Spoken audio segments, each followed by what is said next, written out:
Allahu Akbar, Allahu Akbar, Allahu Akbar, Allahu Akbar, Allahu Akbar, Allahu Akbar, Allahu Akbar, Allahu Akbar, Allahu Akbar.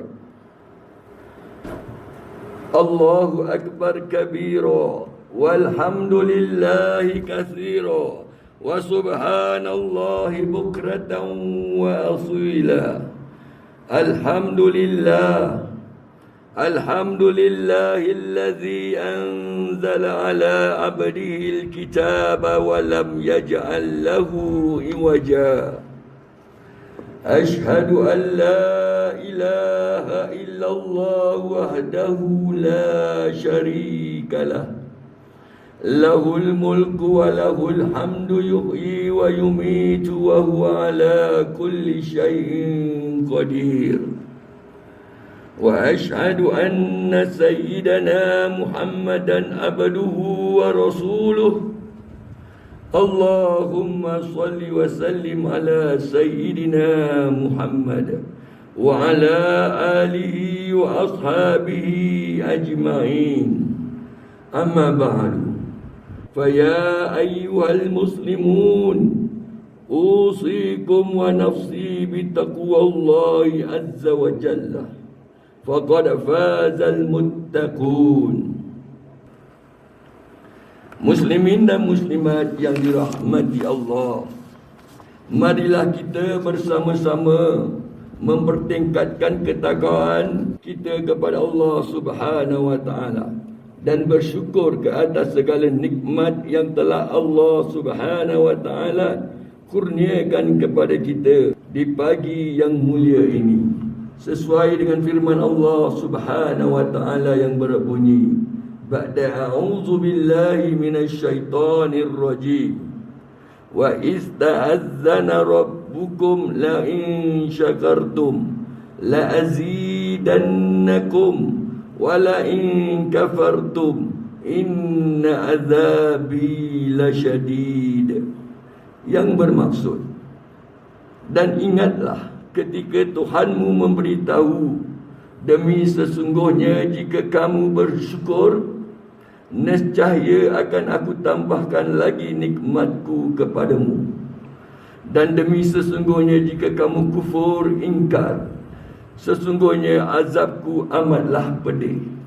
Surah Ibrahim ayat yang ke-7.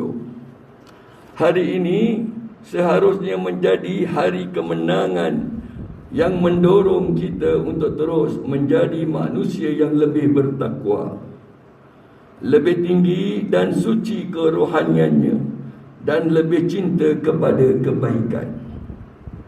Ya Allah, kami bersyukur di atas perlindungan-Mu, di atas kasih sayang-Mu, dan di atas rahmat serta keihsanan-Mu. Ya Allah, Tuhan yang Maha Pengasih, lagi maha luas rahmat dan pengampunannya. Kami bersyukur di atas pemeliharaan-Mu, kami masih dapat menjalani kehidupan dan menghidupkan agama-Mu. Walaupun keadaan kami hari ini agak mencabar dan tidak menentu, kami masih saling kasih mengasihi, bantu-membantu, dan bersatu menghadapi ujian serta cabaran. Kurniakanlah rahmat serta kasih sayang-Mu yang berterusan buat kami di dunia dan di akhirat nanti. Amin ya Rabbal Alamin. Allahu Akbar, Allahu Akbar, Allahu Akbar, Allahu Akbar, walillahil hamd. Muslimin dan muslimat yang dirahmati Allah, cabaran dan dugaan adalah lumrah kehidupan. Namun yang membezakan orang-orang yang beriman dan berjaya ketika ia diuji adalah kesabaran dan kesungguhan berusaha mengatasi situasi dan keadaan. Sesuai dengan firman Allah Subhanahu wa taala di dalam surah Al-Baqarah, pada ayat yang ke-155 yang bermaksud, demi sesungguhnya kami akan menguji kamu dengan sedikit perasaan takut dan kelaparan dan kekurangan daripada harta benda dan jiwa serta hasil tanaman, dan berikanlah kabar gembira kepada orang-orang yang sabar. Begitulah tujuan dan matlamat agama yang kita cintai. Ia membekalkan kita dengan keupayaan dan sikap yang akan membawa kebaikan di dunia dan di akhirat. Ia mengelakkan daripada segala jenis kemudaratan dan kesukaran, dan ia juga mendidik jiwa untuk berdaya tahan dan tabah menghadapi musibah serta ujian. Alhamdulillah, masyarakat kita telah menyahut baik untuk menghidupkan ajaran agama yang tidak terpisah daripada realiti kehidupan. Kita bangkit membuat penyesuaian bukan kerana kelemahan iman atau ilmu. Sebaliknya, kerana kita yakin bahawa agama Islam mendorong kita untuk mencari uraian. Agama Islam juga menjadikan kita insan mulia yang berdaya tahan dalam mengharungi keadaan susah maupun senang. Bahkan sifat dan nilai keagamaan kita akan lebih terselah ketika kita menghadapi krisis dan ujian. Lihat saja penyesuaian yang telah diusahakan sejauh ini. Walaupun ada penjarakan saf, sesi Jumaat yang berganda, namun hati kita tetap kekal bersatu di dalam mengamalkan syariat agama Islam yang kita cintai. Ini kerana masyarakat memahami tuntutan agama dan ingin menjaga kemaslahatan umum. Namun, jika kepahaman agama condong kepada kesusahan dan menyempitkan, maka kita akan mudah tertewas. Apabila ditimpa kesusahan kerana sukar mencari huraian, akhirnya kehidupan agama kita akan menjadi beku dan layu, bahkan boleh membawa kepada kemudaratan. Dan ingatlah pesanan baginda Nabi SAW melalui sebuah hadis yang berbunyi, la darara wa la dirar, man darrahu Allah, wa man syaqqa Allahu alaihi. Yang bermaksud, tidak boleh membahayakan diri sendiri dan tidak boleh membahayakan orang lain. Barang siapa yang membahayakan orang lain, maka Allah akan membalas bahaya kepadanya. Dan barang siapa yang menyusahkan atau menyulitkan orang lain, maka Allah akan menyulitkannya. Hadis riwayat Imam Al-Baihaqi. Akan tetapi kepahaman agama yang tepat adalah kepahaman yang cenderung ke arah positif dan yang membina. Ia akan mendorong kita untuk melihat setiap kesusahan sebagai peluang untuk bangkit semula, dan setiap ujian sebagai peluang untuk membina diri dan membuat penyesuaian. Akhirnya, kehidupan agama kita akan mekar dan subur, dan bukan yang menyukarkan serta menyulitkan situasi. Baginda Nabi SAW pernah menegur orang yang menyukarkan urusan agamanya. Sebagai contoh, apabila ada yang bertekad untuk berjalan kaki untuk menunaikan haji dan tidak mahu menggunakan tunggangan, baginda Nabi SAW bersabda yang bermaksud, sesungguhnya Allah Subhanahu wa taala tidak memerlukan perbuatan menyiksa diri seperti kelakuan orang ini terhadap dirinya. Hadis riwayat Imam Bukhari dan Muslim. Muslimin dan muslimat yang dirahmati Allah, sudah lebih setahun kita berhadapan dengan situasi COVID yang menimbulkan cabaran dalam segala aspek kehidupan. Jika umat manusia beku dalam ketakutan apabila berhadapan dengan krisis. Kita tidak mampu memikirkan jalan keluar atau menolak usaha untuk mengatasinya. Pastinya krisis ini akan lebih berpanjangan. Ia akan mengakibatkan lebih banyak kemudaratan ke atas kita dan keluarga serta masyarakat kita bersama. Begitu juga dalam kehidupan beragama. Tanpa sebarang perubahan dan pembaharuan untuk membantu masyarakat mengatasi situasi sukar seperti ini, maka kita akan berhadapan dengan berbagai lagi kemudaratan yang tiada penghujungnya. Di sinilah letaknya tanggungjawab, pemikiran dan kepimpinan agama yang perlu diteliti melalui pemahaman yang baik terhadap nas dan tradisi keilmuan Islam. Perubahan dan pembaharuan kadang-kala boleh mencemaskan dan mengkhawatirkan, namun ia merupakan tuntutan agama dan amanah yang perlu kita pikul bersama. Kitalah umat yang melalui krisis dan ujian ini, dan kitalah yang bertanggungjawab mencari huraiannya. Perhatikanlah pesanan baginda Nabi SAW kepada sahabatnya, Sayyidina Muaz bin Jabal radhiyallahu an, apabila beliau dihantar ke kota Yaman yang baru saja memeluk Islam. Baginda Nabi SAW bertanya kepadanya bagaimana beliau membimbing umat Islam apabila tiada panduan daripada Al-Quran dan Sunnah. Maka Muaz bin Jabal radhiyallahu an menjawab bahawa beliau akan berijtihad dengan pendapatnya dan tidak akan melampaui batas ijtihadnya. Hadis riwayat Imam At-Tirmizi. Allahu Akbar, Allahu Akbar, Allahu Akbar, Allahu Akbar, walillahil hamd. Muslimin dan muslimat yang dirahmati Allah, segala ujian serta pengalaman yang kita lalui ini seharusnya telah membentuk jiwa dan hati yang lebih berdaya tahan, lebih berkasih sayang dan penuh dengan keihsanan. Hati yang tabah, cekal dan suka untuk membantu di dalam kebaikan. Begitulah hebatnya kepribadian baginda Nabi Muhammad sallallahu alaihi wasallam yang perlu kita contohi. Segala ujian tidak pernah melemahkan baginda atau menjadikan hati baginda lebih keras atau kasar.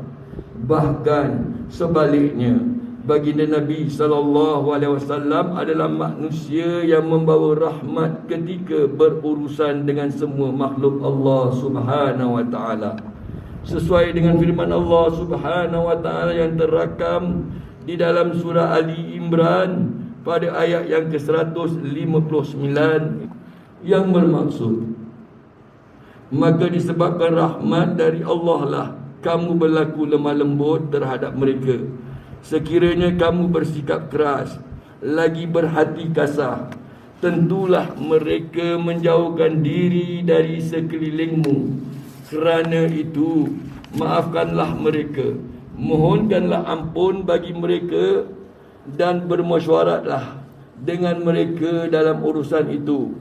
Kemudian apabila kamu telah membulatkan tekad, maka bertawakallah kepada Allah. Sesungguhnya Allah menyukai orang-orang yang bertawakal kepadanya.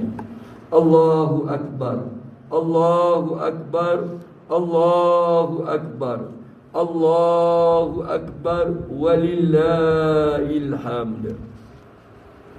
Muslimin dan muslimat yang dirahmati Allah, di samping kita bergembira meraihkan kemenangan setelah sebulan berpuasa, marilah kita juga mempamerkan semangat perjuangan untuk terus menewaskan penularan virus COVID ini.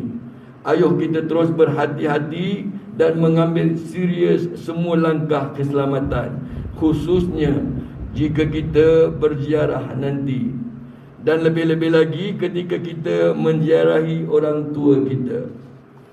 Saya akui, pastinya setiap di antara kita merindui dan ingin bertemu dengan mereka. Namun, kita perlu berwaspada agar tidak membahayakan mereka. Jadikanlah hari raya tahun ini menjadi hari raya yang selamat buat kita serta keluarga yang kita kasihi. Marilah kita berazam agar tidak berlakunya sembarang jangkitan di musim raya ini dan selanjutnya. Inilah sumbangan kita buat keluarga serta masyarakat kita bersama. Allah Subhanahu wa taala telah mengurniakan kepada kita kekuatan dan ketabahan. Kita mungkin berduka dan bersedih kerana masih tidak dapat menyambut hari raya pada tahun ini seperti sebelum wabak Covid melanda. Namun Mimbal Aidilfitri pada pagi yang mulia ini ingin mengajak semua para muslimin dan muslimat untuk mengekalkan kesabaran dan ketabahan anda. Genggamlah ia dengan erat sehingga ke penghujungnya dan yakinilah agama Islam tidak akan mensia-siakan setiap langkah dan usaha anda yang membawa kebaikan dan keselamatan.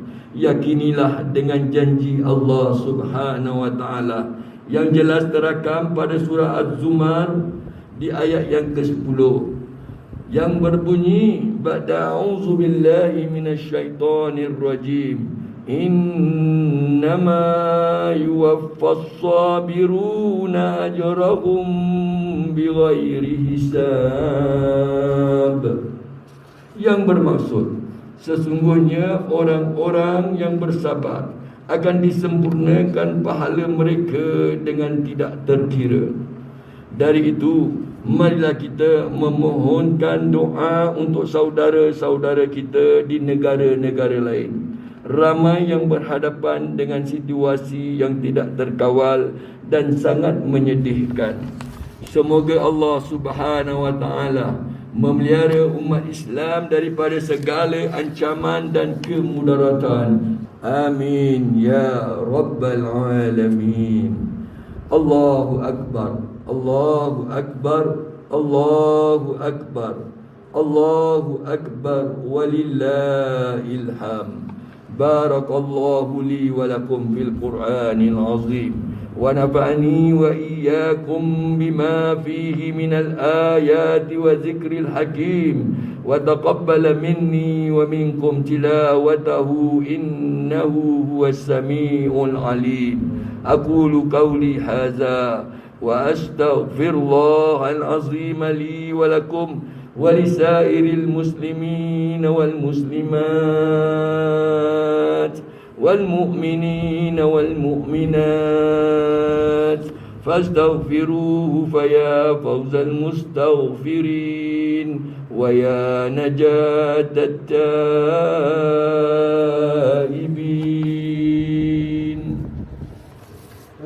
آمين آمين يا موفق الضالين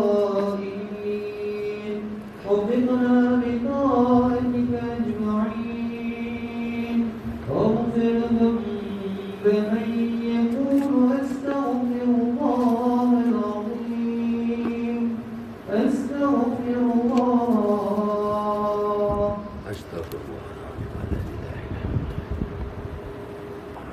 الله أكبر الله أكبر الله أكبر الله أكبر الله أكبر الله أكبر الله أكبر. الحمد لله حمدا كثيرا كما أمر وأشهد أن لا إله إلا الله وحده لا شريك له إرغاما لمن جحد به وكفر وأشهد أن سيدنا محمدا عبده ورسوله سيد الخلائق والبشر.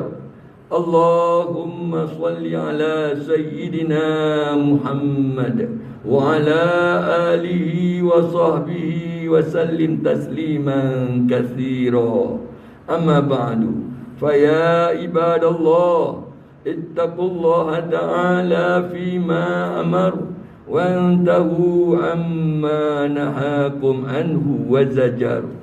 ألا صلوا وسلموا على نبي المصطفى خير الأنام، فقد أمرنا الله بذلك حيث قال في كتابه العزيز: إن الله وملائكته يصلون على النبي يا أيها الذين آمنوا صلوا عليه وسلموا تسليما.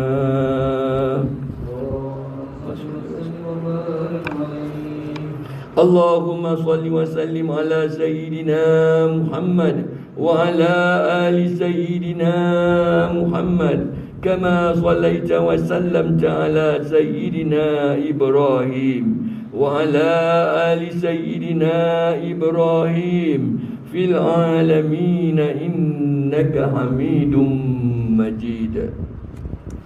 وارض اللهم عن الخلفاء الراشدين المهديين ساداتنا أبي بكر وعمر وعثمان وعلي، وعن بقية الصحابة والقرابة والتابعين وتابع التابعين لهم بإحسان إلى يوم الدين، وارض عنا معهم برحمتك يا أرحم الراحمين.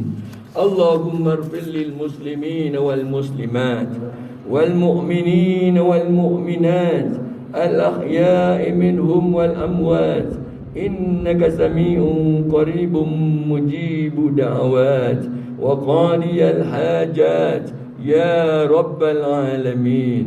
اللهم لك الحمد بالإسلام ولك الحمد بالإيمان ولك الحمد بالقرآن. اللهم ارفع عنا البلاء والوباء والزلازل والمحن ما ظهر منها وما بطن عن بلدنا خاصة وسائر البلدان عامة يا رب العالمين.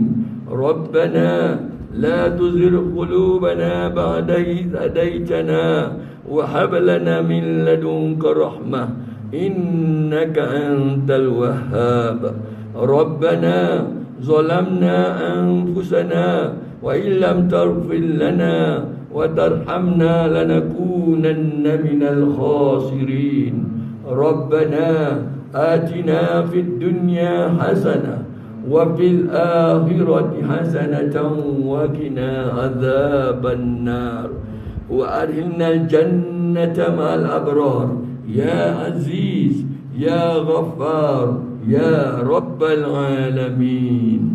عباد الله، إن الله يأمر بالعدل والإحسان وإيتاء ذي القربى وينهى عن الفحشاء والمنكر والبغي يعظكم لعلكم تذكرون. فاذكروا الله العظيم يذكركم واشكروه على نعمه يزدكم واسألوه من فضله يعطكم ولذكر الله أكبر والله يعلم ما تصنعون. تقبل الله منا ومنكم.